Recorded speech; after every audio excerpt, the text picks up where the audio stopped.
Hey guys, how's it going? This is Dave, and welcome to a new Atmosphere video update we're doing today. What we're just going to do is go through some of the questions that you guys have posted on Twitter. That's twitter.com/MinerStudios, and we'll try to do these maybe once a week or something like that. So if you have questions you'd like to ask, just post them there at MinerStudios, and we will try to answer them. So let's go through this pretty quickly. Stuart Ridout asks, I'd like to know when you will implement support for proxy servers in Atmosphere. I'd love to use it in school and class.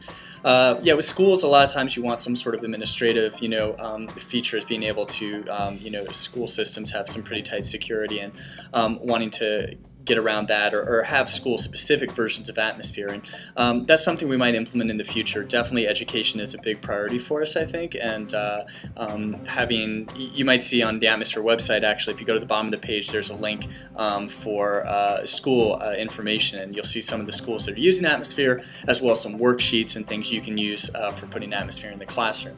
But I think in the future, yeah, I think we'll definitely have some form of Atmosphere, whether it's proxy servers or something that you can use in your classroom in a safe environment and have have students learn and be able to use the program in that way. So hopefully it's coming down the road, and if you have any suggestions on how we can do that or how other software does it, feel free to send us an email or something like that. Tam Lou says, do you have another job or side job?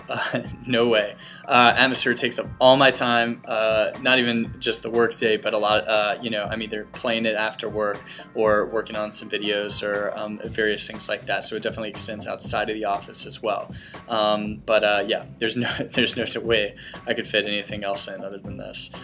Friendly Cactus says, are goats and humans friends or bitter enemies? Definitely enemies. I don't trust goats at all. That's a great question. Very good. Blazing Platinum says, when do you estimate that Project Stratosphere will be out? I know it's an annoying question, but and what's in your fridge? Okay, Atmosphere, Project Stratosphere, what we're calling the new version of Atmosphere, should hopefully be out by the end of the year. We're still on track for that. And what's in my fridge? Not a lot, because I've been traveling recently. I've been out for the past 3 weekends, or a lot of the past 3 weeks. And so because of that, there's not a lot. There's orange juice and I think some leftover pizza from last night. Went to Pachi's, if you're ever Hayes Valley in San Francisco. Great pizza. I like it better than Little Star. I'm going to say it. That's right. I just said it. Threw it down. All right. Kaiser G said, when multiplayer comes out, what will be the maximum number of players we can have in a match? P.S. Project Stratosphere footage, please. Not sure yet exactly how many we'll be able to do for multiplayer. We're going to have to do a lot of QA testing to see how many people we can have at the same time. We've successfully done 4 people right now. We're hoping to maybe get up to 12. That'd be great for teams. You can have 3 teams of 4 or 2 teams of 6, and it allows for a lot of variety in that. Probably co-op will be up to 4 people, and then multiplayer competitive matches will be maybe up to 12. But no promises. We'll see what we can do. Project Stratosphere footage. Here you go.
Alright, moving on. Wowfun Happy says, any sort of timetable as to the completion of the new engine? Like we said, we're trying to get it out by the end of the year. We don't want to make any promises sooner or later because, it's all up in the air as we're transitioning things from the old Atmosphere to the new Atmosphere.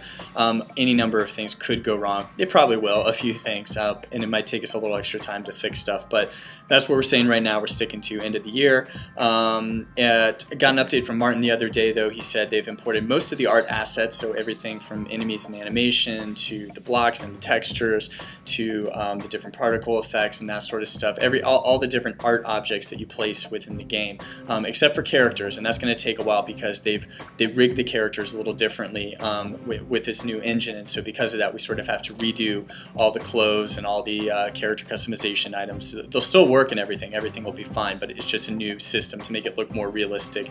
You guys might have seen like the ragdoll physics thing we showed on a video a while back that shows exactly how how cool and more realistic this engine is with physics and movement and rigging and that sort of stuff. Frederick 1991 says he wants to know how gravity will be implemented in the game. Will it be just in the rules, or will there be gravity switches so you can do puzzles? Hopefully a little bit of both. I think it'd be cool to have gravity and you can make it, move down the gravity and make it like a moon type level where you can make a huge jump, across the way, or make really high gravity and then be able to, just sink like a rock when you're walking around. Could lead to some really interesting puzzles. But in addition, I think I got that right. High and low gravity. I don't know. I'm not good at science. But yeah, things like gravity switches or puzzle elements, I think that'll definitely be added in the game, and we have to do it in a way that doesn't get too dizzying.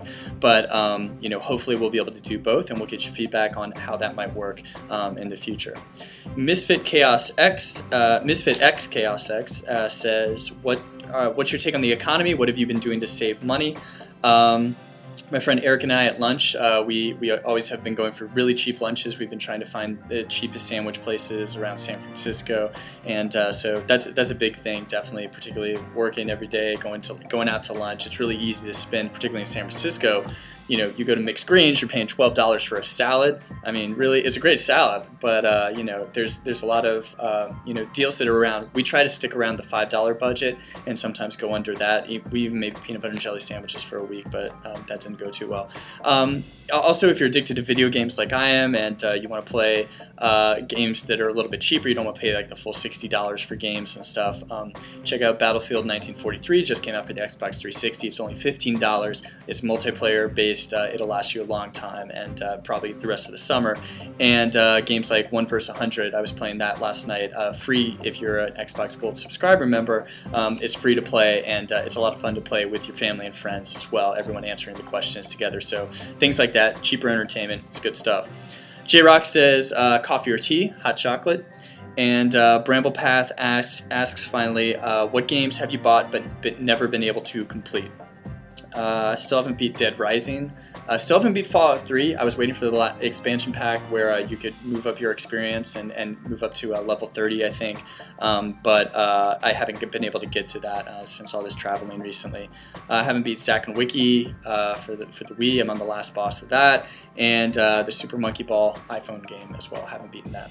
Alright, so that's it for today's mailbox. Hopefully that was quick and answered a bunch of your questions. We'll try to do these again on a weekly basis. And make sure to send in your questions to twitter.com/minerstudios. Until then, see you later.